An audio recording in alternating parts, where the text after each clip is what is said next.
Abra sua Bíblia no livro de Malaquias, capítulo 4, versículo 2. Mas para vós outros, que temeis o meu nome, nascerá o sol da justiça. Então, quando Jesus nasceu, estava nascendo o sol da justiça, trazendo salvação nas suas asas. Saireis e saltareis como bezerros soltos da estribaria. Quer dizer, ele veio para libertar a gente. Aleluia. Isaías capítulo 9, versículos 6 e 7 agora. Diz assim: porque um menino nos nasceu, um filho se nos deu. E agora veja bem: o governo estará sobre os seus ombros, e o seu nome será Maravilhoso, Conselheiro, Deus Forte, Pai da Eternidade, Príncipe da Paz. Versículo 7. E para que se aumente o seu governo e venha paz sem fim sobre o trono de Davi e sobre todo o seu reino, para estabelecer e firmar mediante o juízo e a justiça desde agora e para sempre. O zelo do Senhor dos Exércitos fará isso. Amém. Diz fará isso, mas ele já fez isso, né? Porque isso era uma profecia e já se cumpriu. Aleluia. Eu quero falar com vocês sobre hoje sobre o Natal como o nascimento do sol da justiça. Do sol da justiça. A Bíblia diz: a terra que estava em trevas viu grande luz, né? E essa grande luz aconteceu quando Jesus nasceu. Porque a Bíblia, um dos nomes dele, nós vimos muitos nomes aí de Jesus, né? Um dos nomes dele é o sol da justiça. Então, presta atenção nisso. No Natal sempre pensamos em Jesus romanticamente, como aquele menino que nasceu naquela estribaria, porque não tinha lugar para ele nascer. Ele nasceu lá no meio das vacas. Imagine a asepsia, né? Se alguém, um garoto hoje nascesse lá na estribaria, no meio das vacas, dizer: ai, está cheio de germes. Mas ele nasceu lá na estrebaria, no meio das vacas, das ovelhas, né? E então a Bíblia nos diz que esse menino, que às vezes a gente olha só com uma coisa romântica,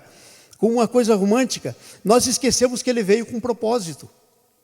Desde pequenininho ele tinha um propósito. Ele não teve um propósito depois de grande. Deus não arrumou um propósito para ele. Não, ele tinha um propósito desde o seu nascimento, desde quando era pequenininho. Mas às vezes nós esquecemos, nós pensamos romanticamente nele como aquele menininho, né? O propósito dele é mudar o nosso destino. Os versículos que nós lemos, veja esse, por exemplo, que está na tela, diz exatamente isso, né? Diz exatamente isso. Então, olha só, o propósito dele era trazer a salvação, mudar o nosso destino, trazer salvação. E um governo no qual todos os significados do seu nome estarão presentes. Vocês viram no Isaías, aí no versículo anterior, no 6, quantos nomes diferentes ele tem, né? Conselheiro, Pai da Eternidade, Príncipe da Paz, Maravilhoso, Deus Forte, né? Quantos nomes? Então, no seu nome estão presentes tudo o que ele veio fazer para mim e para você. Então ele não é só aquele menininho romântico, aquela coisa maravilhosa que nasceu na estrebaria, né? Que os reis magos vieram para trazer presente para ele. Não é só aquele menininho. Não é só aquele menininho que os anjos cantaram e houve alegria no céu, um coral de anjos cantando naquela noite. É muito mais. É o menininho que nasceu porque tinha um plano para você. E eu gostaria de dizer dessa maneira: é o menininho que nasceu para você. E por causa de você, você é a razão do nascimento desse menino. E esse menino é o sol da justiça. A Bíblia diz: a terra que estava em trevas viu grande luz. Então nós estávamos em trevas por causa do pecado. Mas quando o sol da justiça nasceu, a luz brilhou, né? A luz brilhou, porque ele era a luz. Ele é a luz. E uma das traduções para sol da justiça é filho da vindicação.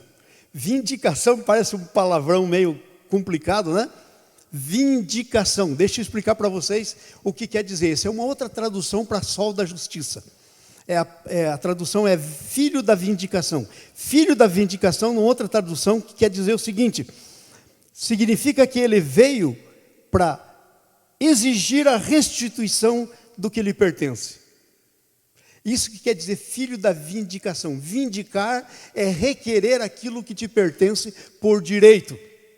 Não sei se você sabia, e eu creio que já sabia, espero que já sabia, se não sabia vai saber agora, você foi concebido por Deus com um propósito. E o Deus que te criou você para Ele. Ele não criou você para ficar solto por aí. Ele não criou você sem um destino, para viver meio destrambelhado para lá e para cá, para lá e para cá. Não, Ele criou você com um destino. E Ele criou você para Ele, para Ele. E Ele criou você com o objetivo de ser o teu Pai.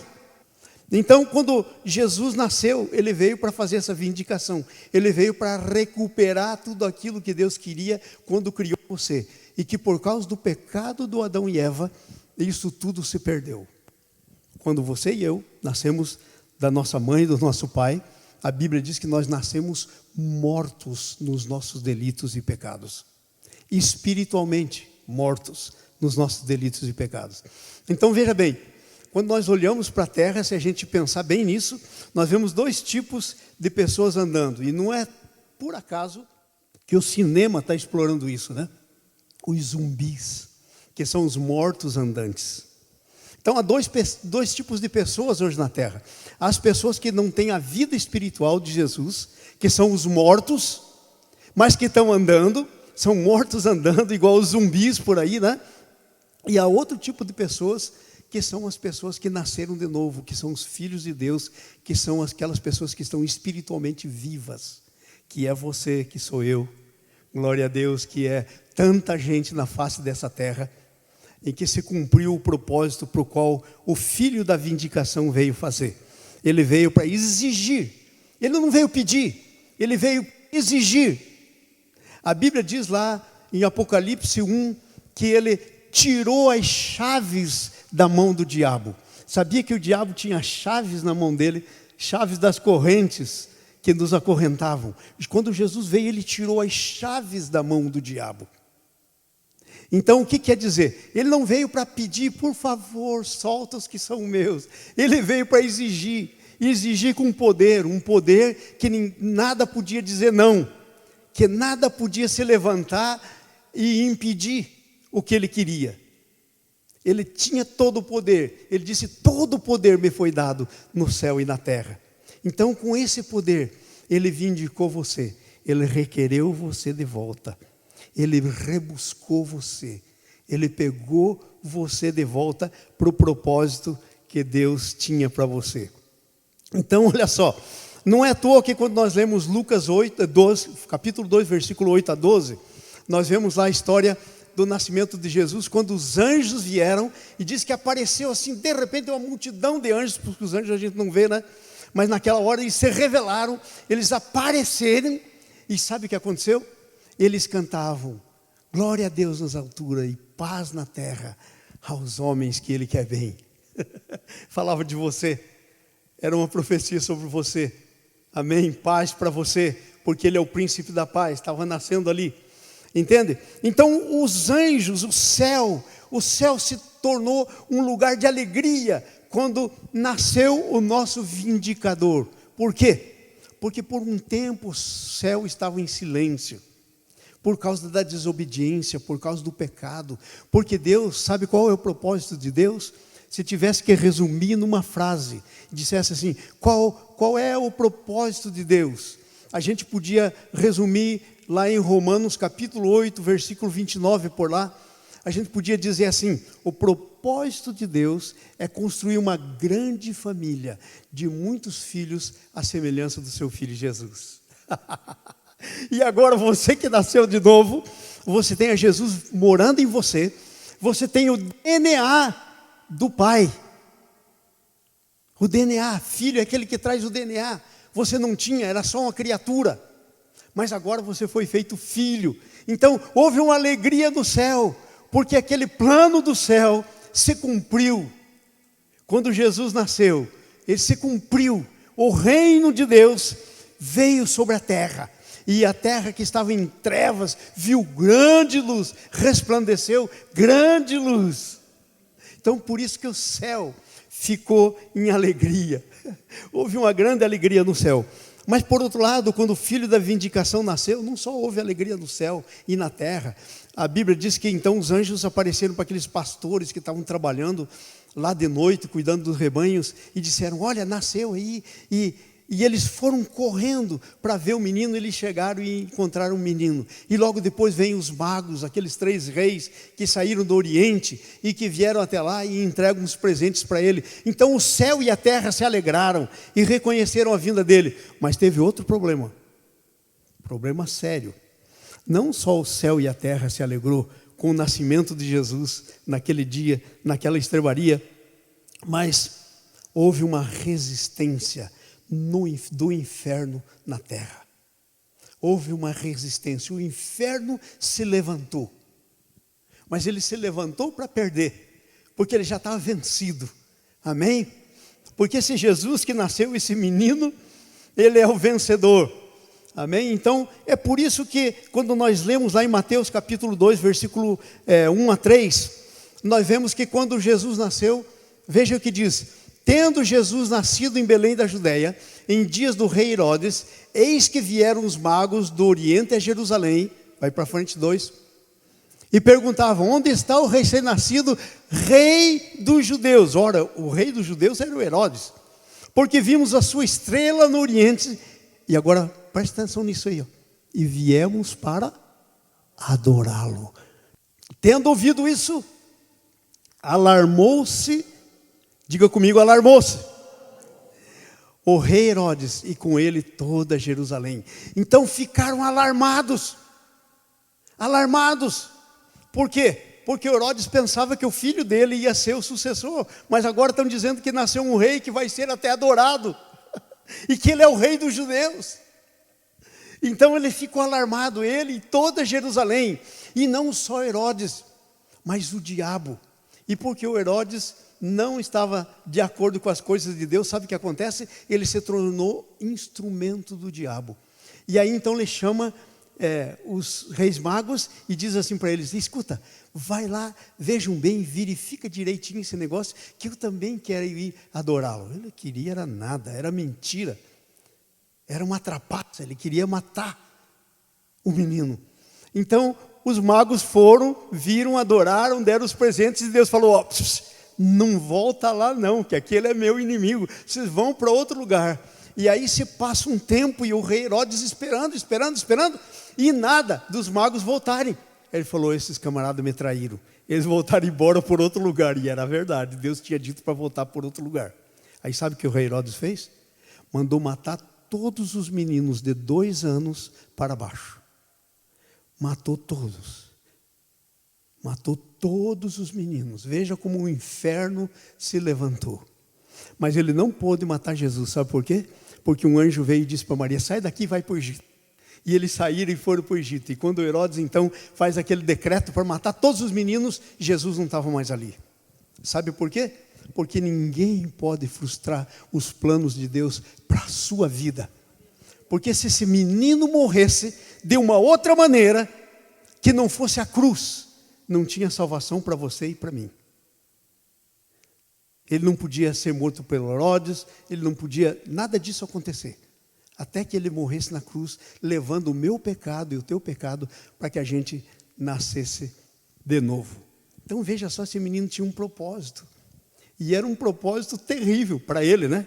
Maravilhoso para mim e para você. Porque era morrer na cruz e levar todos os seus pecados. Se você presta atenção no Evangelho, quando você lê nos Evangelhos, você vê que tem 8 frases ditas lá nos Evangelhos quando Jesus estava na cruz. E uma delas, ele disse assim: Deus meu, com os braços estirados na cruz. E ele diz assim: por que me abandonastes?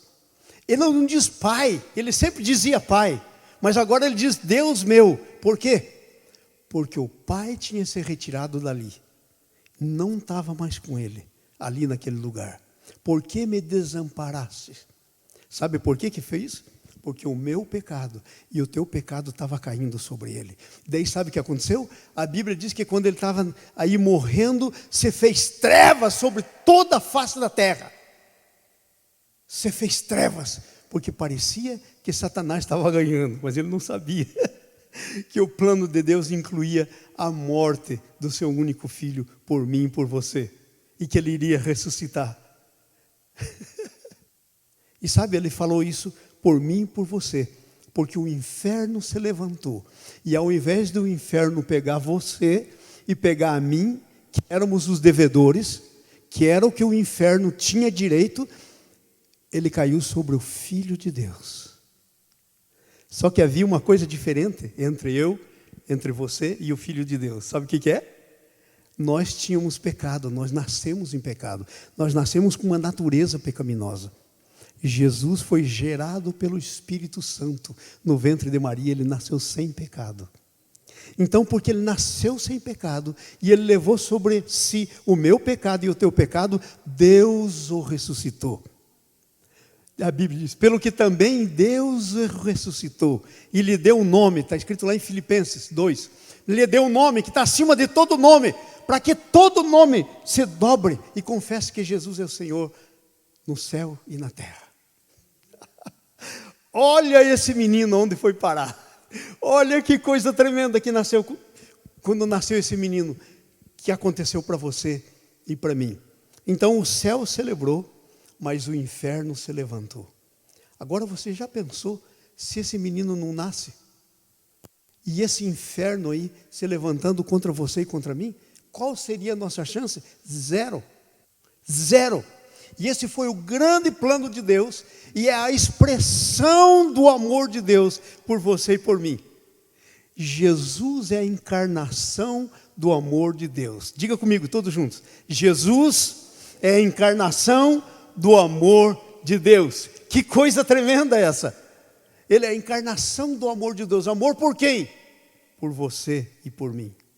Por nós, por toda a humanidade que estava em trevas. Oh, aleluia! Agora, eu quero meditar aqui um pouquinho, quais foram as vindicações, ou seja, quais foram as restituições que ele exigiu. Você não pode pedir restituição para nada que não pertenceu a você antes. Então Jesus está pedindo restituição de algo que era nosso, mas que foi roubado pelo diabo lá no pecado do Éden. Então, quais foram essas restituições que ele fez? Eu quero meditar um pouquinho com você, porque ele é o filho da vindicação, aquele que faz a restituição. Esse bebê que nasceu naquela manjedoura é o filho da vindicação, ele é o sol da justiça, que outra tradução quer dizer filho da vindicação. Então, vamos ver algumas coisas que ele fez. Quando ele veio, ou quando nós pecamos, quando nós estávamos no nosso estado de pecado, antes de nascer de novo, Isaías 9,6, por favor, coloque na tela para mim. Eu e você estávamos debaixo do domínio do império das trevas.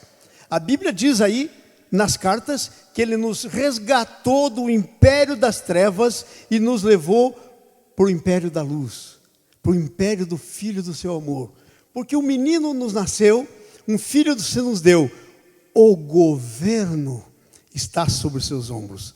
Sabe quem governava sobre você antes de Jesus? Antes de você nascer de novo? Quando você ainda tinha natureza pecaminosa, aquela que veio do seu pai e da sua mãe, porque essa natureza é destruída quando você recebe a Jesus.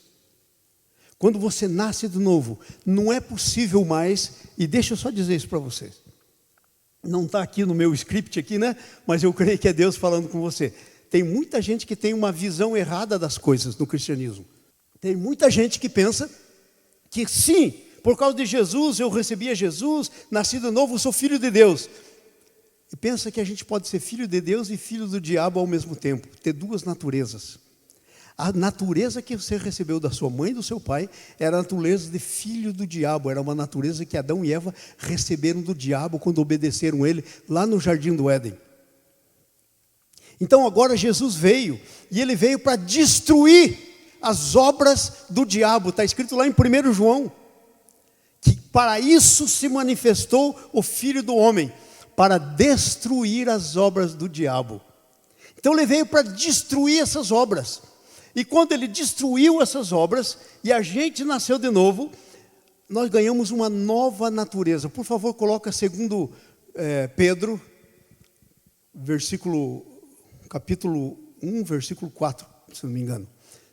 Vamos ver se eu estou certo. Vamos ler todos juntos? Se você pode ler. Pelas quais nos têm sido doados suas preciosas e muito grandes promessas, para que por elas vos torneis coparticipantes. Uau! De novo, coparticipantes. Sabia que você tem a natureza divina em você?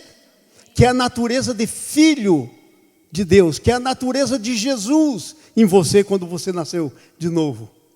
Que coisa tremenda. Volta lá para o Isaías 9, por favor. Então ele veio para quê? Ele veio para mudar o governo. Agora, o diabo já não tem mais autoridade na sua vida. Presta atenção. A única maneira de o diabo poder tocar em você é se o teu Deus permitir. E se o teu Deus permitir que ele toque em você, é porque tem uma coisa maior lá na frente. É porque ele quer te dar uma promoção. O melhor exemplo que eu conheço na Bíblia é Jó. Jó, a Bíblia diz, era um homem íntegro. Deus falou, homem íntegro na presença de Deus. Se desviava do mal. De repente o inferno bateu sobre ele. Morreram os filhos, roubaram tudo que ele tinha. Ele ficou leproso, se raspava com um caco de cerâmica na beira da cinza. E aí vieram seus amigos para falar com ele. E era tão mau o cheiro de carne podre, de gente, imagine, que eles ficaram alguns dias sem poder dizer nada para o Jó, devido à situação que estavam vendo. Então 3 dos seus amigos pensaram que o Jó tinha culpa no cartório. Não sabiam que era uma coisa entre Deus e o diabo. Então, quando Deus permite que o diabo toque de alguma maneira na nossa vida, não tem nada a ver comigo e o diabo. Tem a ver com o diabo e Deus. Porque comigo e o diabo não tem mais nada a ver. Porque Jesus levou sobre ele toda a minha culpa, todo o meu pecado, e ele não tem mais direito de tocar sobre mim. Mas às vezes Deus permite, porque ele quer levar a gente para um outro nível. O Jó já era um camarada extremamente rico, filhas lindas, filhos maravilhosos, e aí morrem seus filhos e morre tudo. E se você for ler, você vai lendo o livro de Jó, lá no fim de Jó, diz assim que o segundo estado do Jó se tornou 2 vezes melhor do que o primeiro. Promoção. Promoção. Não fique pensando que quando você entra em problemas na sua vida, tem alguma coisa a ver com o seu pecado, com sua coisa. É claro que às vezes nós desviamos e entramos em caminhos que não devemos estar, e aí as consequências vêm, mas não pense que o diabo tem algum direito sobre você, porque Jesus já tirou as chaves da mão dele. Todo o direito que o diabo tinha sobre você foi tirado. Amém? Então, não se engane com essas coisas, porque o diabo é um enganador. Então, ele nasceu para mudar o governo do mundo. E ele mudou o governo do mundo. Sabe? Mas a Bíblia diz que nós somos reis e sacerdotes. Sabe o que a Bíblia quer dizer quando diz que nós somos reis e sacerdotes? Quando somos reis, a Bíblia quer dizer somos governo. Porque rei é governo. Quando a Bíblia diz que somos sacerdotes, quer dizer que nós somos intercessores perante Deus. Em nome de Jesus, nós temos acesso à intercessão perante Deus. Ele está sentado no trono à direita do Pai. Então, muitas vezes nós esquecemos quem manda aqui. Quem manda aqui? Não é o diabo que manda. Sabe como é que o diabo muitas vezes está mandando aqui na terra? Pela mentira. Às vezes ele vem e mente para a gente aceita a mentira e sabe, presta atenção nisso. Muita atenção nisso. Eu creio que Deus está falando com você.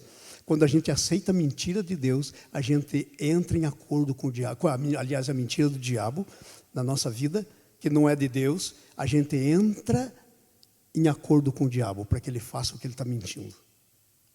Se a gente... Tem um versículo na Bíblia que a gente não entende a profundidade. Resistir ao diabo e ele fugirá de vós. Não é você que foge do diabo, é o diabo que foge de você. Ele só vem e se instala e começa muitas vezes a mandar por causa da nossa falta de consciência de quem nós somos.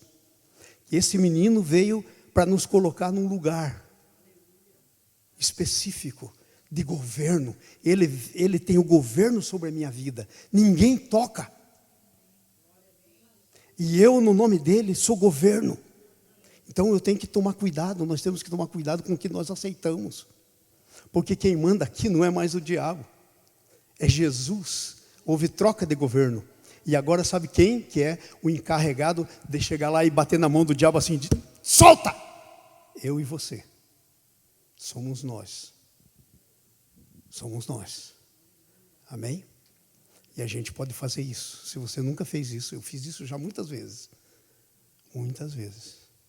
Cara a cara com o próprio Satanás, gente possuída, terrivelmente possuída, por potestade, e eu fiz isso.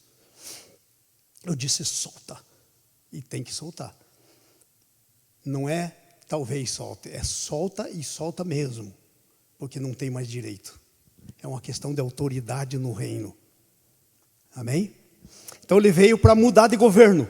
Outra coisa que ele veio para fazer, versículo 7, a segunda parte do versículo, para que se aumente o governo e venha paz sem fim.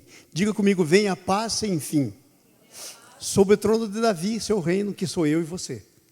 Nós somos do trono do reino de Deus. Nós estamos no reino de Deus. O reino entrou na gente e agora nós estamos espalhando o reino na terra. Então presta atenção. Paz sem fim. Falta de paz não é de Deus. Falta de paz não é de Deus. Eu tive uma experiência muito interessante. Há menos de mês atrás, faleceu a mãe e o pai, em menos de um mês, da pastora Silvia, pastora da nossa igreja lá em Foz do Iguaçu, da ICC Foz. Faleceu. Já eram bem velhinhos.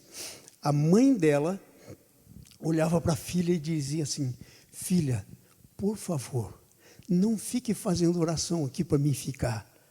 Porque o que eu quero é ir com Jesus. Faz uma oração e diz, Jesus, a minha mãe é tua, leva ela. Já tem 90 anos, 92 anos, leva ela.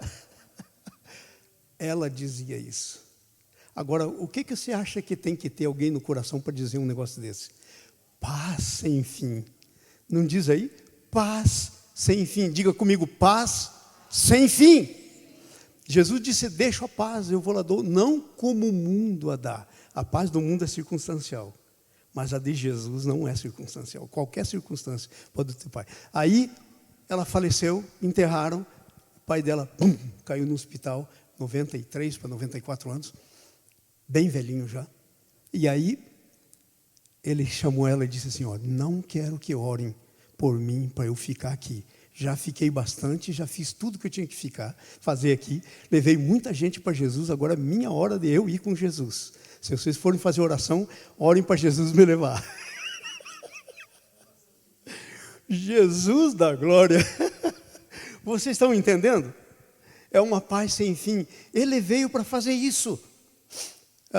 Eu quero contar isso para vocês. Não estava pensando em falar isso, mas eu acho que é de Deus para vocês. Eu vim numa família muito má, terrível. Na minha família tinha matadores mesmo, gente que matou muita gente.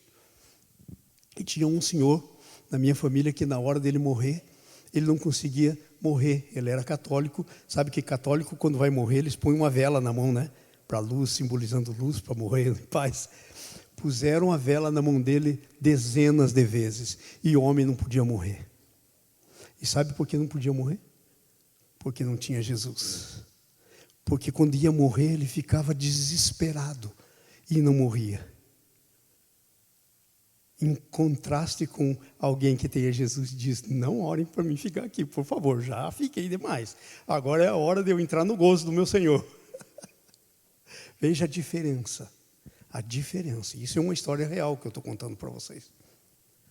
Esse homem ficou muitos e muitos dias sem poder morrer. Mala morte para morrer, não conseguia morrer. Porque não tinha paz sem fim. Que o Filho Jesus que nasceu na manjedoura veio trazer. O príncipe da paz que nasceu nessa manjedoura no Natal. Outra coisa interessante, Isaías 9, ainda 7, a última parte do versículo. Olha o que está escrito aí, que coisa tremenda. Ele veio para afirmar um reino de justiça e juízo. Veja que está aí, ó. e estabelecer e firmar. Não é só estabelecer, porque às vezes se estabelece uma coisa e fica meio bamba, né? Para lá e para cá. Mas estabelecer uma coisa firme. Estabelecer e firmar. Mediante a justiça e o juízo. Desde agora para sempre. Sabe, ele veio trazer a justiça e o juízo. Muitas vezes, de uma maneira muito boba, nós, os crentes, filhos de Deus, alguma coisa acontece que não está de acordo com o nosso esquema, que a gente não queria, a gente fica pensando, ai, Deus não me ama, ai, Deus não é justo, olha o que está acontecendo, se Deus fosse justo. Gente, Deus é um Deus de justiça, justiça é parte do caráter de Deus, Deus não pode negar a si mesmo, Ele veio para estabelecer um reino de justiça. Sabe um dos nomes dele, na Bíblia? Senhor, justiça nossa, é um dos nomes de Jesus. Senhor, justiça nossa. Ele veio para estabelecer um reino de justiça. Está lá escrito em Jeremias 23:6. Senhor, justiça nossa. Então, você é um justo, não porque você seja bonzinho em si mesmo, mas você é um justo porque você foi justificado. Justificar é um termo bem técnico, que quer dizer atribuir justiça a quem não tinha justiça. Foi o que esse menino fez com você. Atribuiu justiça para você, que não tinha justiça. Você foi justificado. Eu lembro de uma história que eu ouvi muitos anos atrás. Muitos anos atrás, eu estava ainda no seminário. E essa história, o professor estava contando, que o diabo veio para tentar um desses, não sei se era o Beethoven ou era o Bach, ele veio desses homens de Deus que compuseram sinfonias, coisas tremendas, eram homens de Deus, veio para tentar, e aí ele disse assim, sim, você veio para me tentar? E ele disse, então espera aí um pouquinho, deixa eu tocar aqui, e aí no fim você me tenta. E ele começou a glorificar a Deus, e a adorar a Deus, e o diabo se mandou. E esse mesmo professor, eu lembro até hoje, contou uma outra história, que o diabo veio tentar alguém, ele disse assim, eu vim aqui para te tentar. Ele falou, é? Então o que é que você tem contra mim? E disse que o diabo começou a escrever o que tinha contra ele. E ele falou, tua lista está muito pequena, você pode acrescentar uma centena de coisa a mais aí. E aí o diabo foi acrescentando. Aí ele pegou a lista, deu uma olhada e diz assim, essa lista tua é muito antiga, não tem mais valor, não tem validade, porque ela foi crucificada na cruz.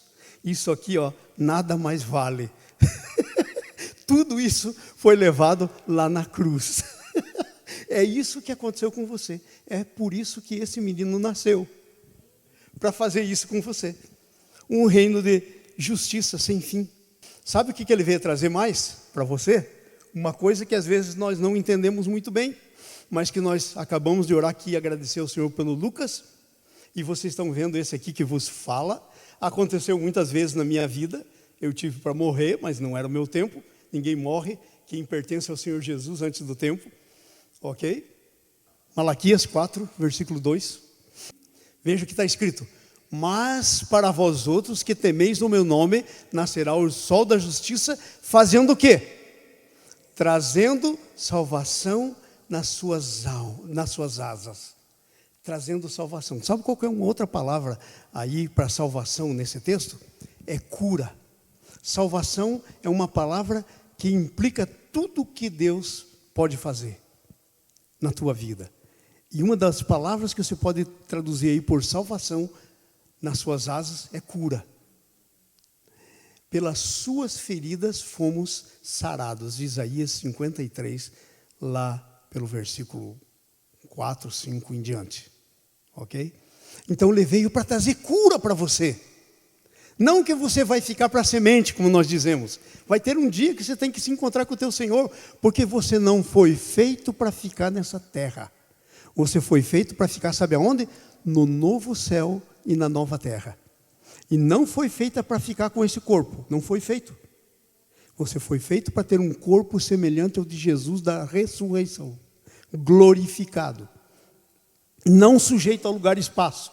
pode passar a parede, como Jesus passou depois que ressuscitou. Antes, se ele fosse passar, ele batia na parede e caía de costa. Mas agora, depois da ressurreição, um corpo glorificado, ele passava a parede. Entenderam? Então, para isso, você foi feito. Para você obter essas coisas do Senhor Jesus. Cura, trazendo cura nas suas asas. E eu quero terminar a última coisa. Isaías 61:3. Vai lá. O que é que esse menino veio fazer? É por isso que Jerusalém, o Herodes e o inferno se alarmou. Por que eles queriam matar um menino? O que esse menino podia fazer? Pega uma criancinha de 2 anos. O que uma criancinha de 2 anos pode fazer contra alguém? Nada, mas deixa ela crescer para ver o que vai acontecer. Por isso que queriam matar. O diabo queria matar Jesus, como a gente diz, no ninho, antes que crescesse. Entenderam? Então olha aí só o que está dizendo para nós o Isaías 61, versículo 3. É a pôr sobre os que estão em Sião de luto uma coroa ao invés de cinza. Sabe quando o pessoal aí em Israel ficava de luto, morria alguém? Eles punham um pano de saco, se vestiam, tiravam suas roupas, punham um pano de saco e punham cinza sobre a sua cabeça. Então ele está dizendo, agora parou essa história de cinza. Ele veio para pôr na sua cabeça uma coroa. Coroa de reis e sacerdotes. Coroa para ser rei, governo. Coroa em vez de cinzas. Óleo de alegria. Sabe o que a Bíblia diz sobre alegria? A alegria do Senhor é a nossa força. Óleo de alegria. O que leva à depressão é a tristeza. Mas a alegria leva à força. Óleo de alegria ao invés de pranto. Vestes de louvor ao invés de espírito angustiado. Veja que está falando vestes de louvor ao invés de espírito angustiado. Quer dizer vestes espirituais de louvor. Ao invés de espírito angustiado. A fim de que se chamem, o quê? Carvalhos de justiça. Plantados pelo Senhor. Para a sua glória. Você é alguém plantado pelo Senhor. Para a sua glória. E é isso que esse menino veio fazer. E que às vezes a gente fica romanticamente pensando na estrebaria, dos anjos cantando, e esquece da missão dele. Sabe quando que esse menino tinha essa missão? Desde o dia que nasceu, foi concebido pelo Espírito Santo. Ele não pegou uma missão na estrada, enquanto caminhava. Não, ele tinha essa missão desde o seu nascimento. E sabe o que significa isso para você? Existe uma missão de Deus para você, desde o seu nascimento. A missão de Deus só pode ser cumprida no poder do Espírito Santo, no poder de Deus. Não pode ser cumprida por mim, por você. Então, você tem uma missão e Deus está falando com alguém aí, não te esqueça da tua missão. Você foi chamado, você é filho de um Deus que tem propósito. Deus tem propósito. Você não veio sem propósito. Se ainda não sabe a tua missão, é bom começar a perguntar a sua missão, porque você tem uma missão. E essa missão é possível. É uma missão que você vai fazer aquilo que o homem não pode fazer. E Deus tem uma missão para você. Amém? Eu quero terminar essa palavra sobre o Natal, né? Dizendo o seguinte: Natal é muito mais do que a comemoração do nascimento de Jesus. Natal é a possibilidade de uma vida conforme o que Deus pensou para você e para mim.